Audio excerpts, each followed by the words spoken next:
battle space shaping is a huge capability that we bring to the fight.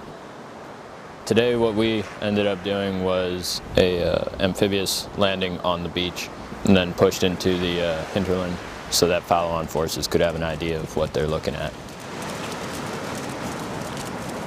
For Bold Alligator, what we're testing out is really getting those reports back from the beach to the ship. We've been sending people through dive school, practicing hydrographic surveys, beach reps. All of our insert capabilities make it easier to insert into places that would be harder for conventional forces to get to. It allows commanders to make better, timely decisions on what forces they want to bring in after us, and gives them a better idea of what's happening on the ground.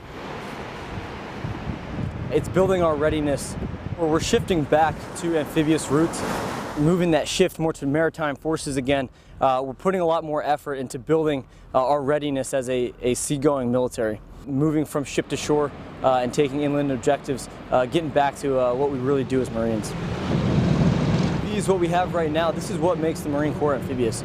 Without this, we wouldn't be the kind of unit that we are, the Marine Corps as a whole. So bringing these vehicles to the fight and coming with that kind of firepower and overwhelming force, essentially opening up the supply lines for the rest of the BLT or Special Purpose MAGTF to move through and utilize those routes. Really, we rely so heavily on our staff NCOs and NCOs.